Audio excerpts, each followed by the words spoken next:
Please do like, share, comment and subscribe to make me happy. मम्मा मम्मा क्या आप इस बार मुझे नए शूज लाकर देंगी ना? और मम्मा मुझे एक नई बैग भी लेनी है। और मम्मा मुझे एक नई फ्रॉक चाहिए। मम्मा मैं आपसे कब से नई फ्रॉक मांग रही हूँ पर आप मुझे दे ही नहीं रही हो।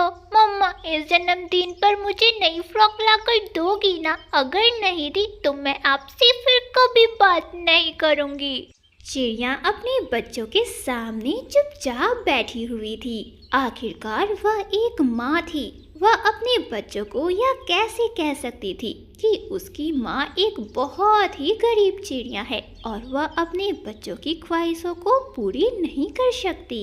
बच्चों, अभी आपकी मम्मा को काम से कहीं बाहर जाना है। जब आपकी मम्मा के पास पैसे आ जाएंगे तो मम्मा आपकी सभी ख्वाहिशों को पूरी कर देगी। और इतना कहकर मम्मा चिड़िया अपने घर से बाहर निकल जाती है। आज मम्मा चिड़िया अपने बच्चों की ख्वाहिशों को सुनकर बहुत दुखी हो जाती है। वह उड़ती उड़ती बहुत दूर निकल जाती है। मम्मा चिड़िया अपने ख्यालों में बस रोए जा रही थी। वह एक पेड़ के पास जाकर फूट फूट कर रोने लगती है।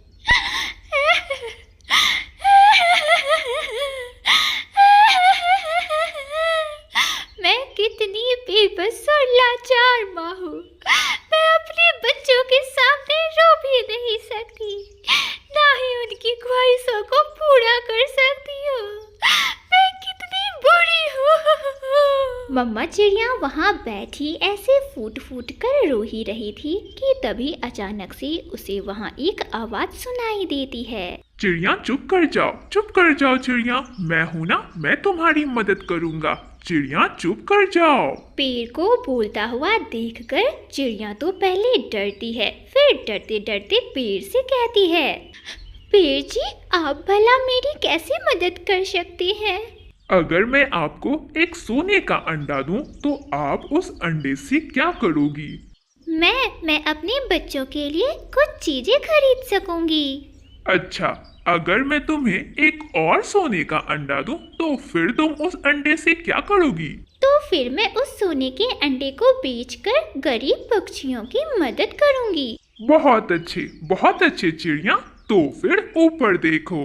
और फिर चिड़िया जैसे ही ऊपर देखती है, ऊपर पेड़ पर बहुत सारे सोने के अंडे लगे हुए थे, जिन्हें देखकर चिड़िया बहुत खुश हो जाती है। चिड़िया आप मेरे पेड़ से 2 सोने के अंडे तोड़ लो। एक सोने के अंडे से आप अपने बच्चों की जरूरतें पूरी करना और दूसरे सोने के अंडे को बेचकर जरूरतमंद पक्षियों की मदद करना। आपका बहुत बहुत शुक्रिया पेड़ जी, आपने तो मेरी पूरी समस्याओं का समाधान ही निकाल दिया। और फिर चिड़िया पेड़ से 2 सोने के अंडे ले लेती है और सोनार चाचा समसम की दुकान पर उस सोने के अंडों को बेच देती है और अपने बेटे कुक्कू के लिए नए जूते और अपनी बेटी गुड़िया के लिए फ्रॉक भी ले लेती है। ये सब लेने के बाद भी अभी चिड़िया के पास और पैसे बचे हुए थे। फिर चिड़िया अपने बच्चों का सामान लेकर वापस अपने घर चली जाती है और अपने बच्चों को उनकी जरूरतों की चीजें दे देती है। मम्मा ये सब कैसे हुआ? मुझे तो कोई सपना लग रहा है। कुक्कू बेटा, ये ऊपर वाले ने मेरी मदद की है। और गुड़िया बेटी, आपको ये फ्रॉक कैसी लगी? मम्मा ऐसी ही फ्रॉक तो मैं आपसे मांग रही थी। मम्मा ये फ्रॉक बहुत पसंद आई मुझे। मम्मा मैं अपने जन्मदिन पर इसी फ्रॉक को पहनूंगी। और फिर उस दिन से चिड़िया गरीब पक्षियों की मदद करना शुरू करती है। चिड़िया बहन, मेरा बेटा ना बहुत बीमार है, मुझे अपने बेटे की दवा लाने के लिए कुछ पैसे दे दो। ये ले बुलबुल बहन, ये पैसे मेरे नहीं हैं, ये पैसे तो आप सबके लिए ही हैं। और उस जादुई पेड़ ने मुझे जो कुछ भी दिया है वो अब कभी खत्म होने वाला नहीं है।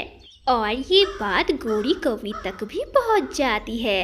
कालू ओए निखट्टू, सुना है कि वह चिड़िया गरीब पक्षियों की मदद कर रही हैं। गोरी, उसे एक चमत्कारी पेड़ ने 2 सोने के अंडे दिए हैं, जिसकी वजह से वह चिड़िया बहुत अमीर हो गई है। तो क्या हम दोनों यूं गरीब ही बैठे रहेंगे, मैं भी लूंगी, मैं भी उस चमत्कारी पेड़ से सोने के अंडे लूंगी। चलो तुम मेरे साथ चलो और मुझे अंडे दिलवाओ।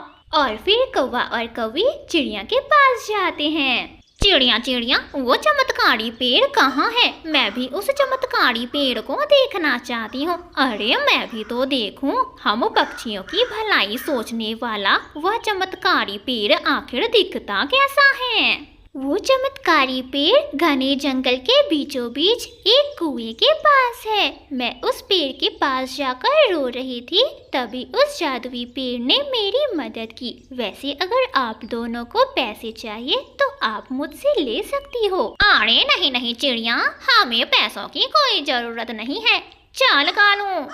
और फिर दोनों कौवा और कौवी घने जंगल की ओर चले जाते हैं। दोनों लालची पति पत्नी आखिरकार घने जंगल में उस चमत्कारी पेड़ के पास पहुंच ही जाते हैं। मैं एक बहुत गरीब कौवी हूँ। मेरे पास पैसे नहीं हैं और ना ही सोने के झुमके हैं और ना ही सोने के हार। मेरा पति कालू भी बहुत गरीब है। अगर किसी ने मेरी मदद नहीं की तो मैं आत्महत्या कर लूंगा। मैं सच कह रहा हूँ, मैं मर जाऊंगा। ये सब सुनकर वह चमत्कारी पेड़ बोलता है। अरे कौवा, चुप हो जाओ। अच्छा ये बताओ, अगर मैं आप दोनों को एक सोने का अंडा दूं तो आप दोनों उस अंडे से क्या करोगे? मैं उस सोने के अंडे को बेचकर एक सोने का हार लूंगी और हाँ, बाकी के पैसे जो बच जाएंगे उससे सोने के झुमके भी लूंगी। अच्छा, अगर मैं तुम दोनों को 2 सोने का अंडा दूं तो फिर तुम उससे क्या करोगी?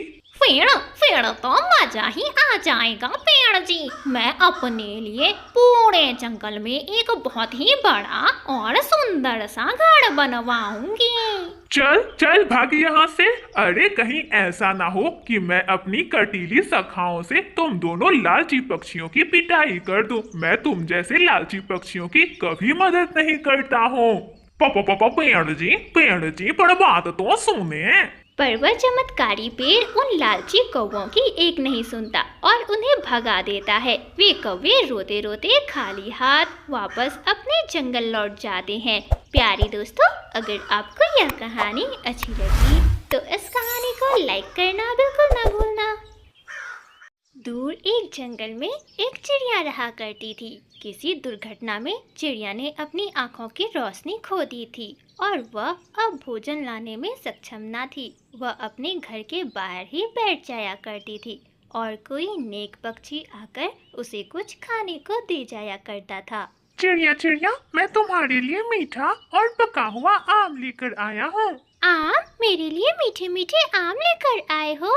आप तोते हो ना? तोते, आपका बहुत बहुत शुक्रिया। मुझे ना सुबह से ही बहुत भूख लगी हुई थी। और फिर तोता वहाँ से चला जाता है। उसी समय एक दुष्ट कौवा उड़ता हुआ चिड़िया के पास आता है और चिड़िया के सामने रखे हुए मीठे आम को वह उठा लेता है।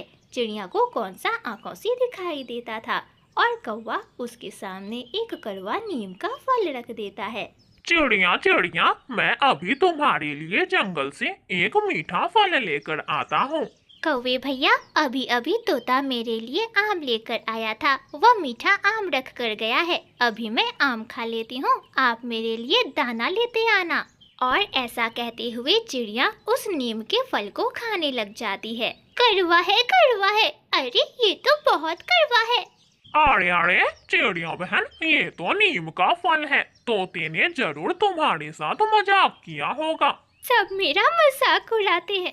मैं आँखों से देख नहीं सकती, इसलिए सब मेरा मजाक उड़ाते हैं। चिड़िया, वो तोता बहुत बुरा है। तुम फिर कभी उस तोते से बात न करना। मैं भी तोते को कभी माफ नहीं करूँगी। दूसरे दिन तोता चिड़िया के पास आता है।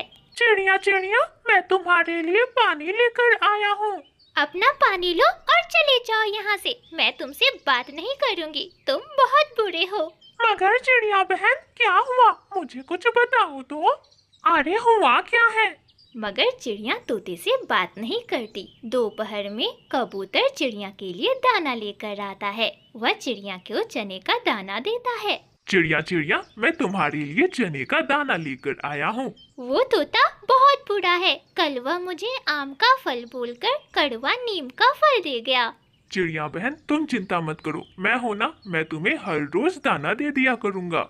और फिर कबूतर जैसे ही वहाँ से जाता है कि दुष्ट कौवा फिर वहाँ आ जाता है। वह चने का दाना उठाकर उसकी जगह पत्थर रख देता है। चिड़िया जैसे ही चने के दानों को खाने के लिए चोंच वहाँ रखती है, उसे चोट लग जाती है। ये तो पत्थर है। चिड़िया, ये तो पत्थर है। ये पत्थर किसने दिया तुम्हें खाने को? क्या पत्थर भी कोई खाने की चीज होती है? ये सुनकर चिड़िया रोने लग जाती है। अब मैं किसका विश्वास करूं? कल तोते ने मुझे आम के फल की जगह कड़वे नीम के फल दे दिया और आज कबूतर, उसने कहा कि वह मेरे लिए चने का दाना लेकर आया है और वह पत्थर रखकर चला गया। चिड़िया, यहाँ तुम्हारा कोई अपना नहीं है सिवाय मेरे। कल तो मैं अपने माँ के घर चला गया था, पर आज मैं तुम्हारे लिए मीठे फल जरूर लेकर आऊंगा। और फिर कौवा चिड़िया का चनों का दाना आराम से उठाता है और वहाँ से चला जाता है। चिड़िया बेआसरा बैठी हुई थी कि तभी वहाँ जंगल की अच्छी परी आती है। चिड़िया चिड़िया, मैं तुम्हारी मदद करने आई हूँ। मैं तुम्हारी आँखों की रोशनी तुम्हें लौटाने आई हूँ ताकि तुम देख सको कि कौन अच्छा और कौन बुरा। ये लो, ये एक जादुई पानी है, इसे अपनी आँखों पर डाल दो। आप तो अच्छी परी हो ना, आपका बहुत बहुत शुक्रिया। और फिर अच्छी परी वहाँ से चली जाती है। चिड़िया जैसे ही उस जादुई पानी को अपनी आंखों पर डालती है, चिड़िया देखने लग जाती है। चिड़िया तो बहुत खुश होती है। कौन अच्छा कौन बुरा मुझे जानना होगा। और फिर चिड़िया फिर से अंधी होने का नाटक करती है। थोड़ी देर बाद तोता अपने साथ एक फल लेकर चिड़िया के पास आता है। चिड़िया चिड़िया, मेरी कोई गलती नहीं है, तुम्हें जरूर गलतफहमी हुई होगी। मैं ना तुम्हारे लिए अमरूद लेकर आया हूँ। ये लो, इस अमरूद को खा लो। मैं ना बहुत दूर से तुम्हारे लिए ये अमरूद लेकर आया हूँ। इसे वहाँ रख दो तोते और जाओ।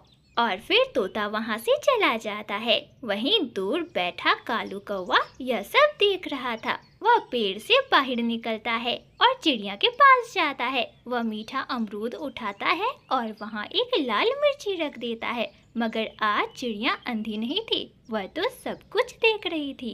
चिड़िया चिड़िया, ये लाल मिर्ची तुम्हें कौन देकर गया है?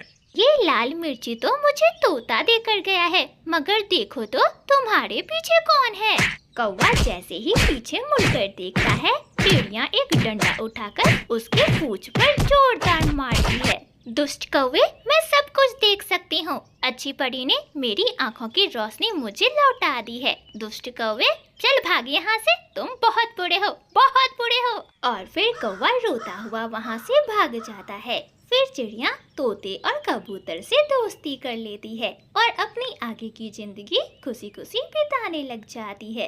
प्यारे दोस्तों, अगर आपको यह कहानी अच्छी लगी तो इस कहानी को लाइक करना बिल्कुल न भूलना।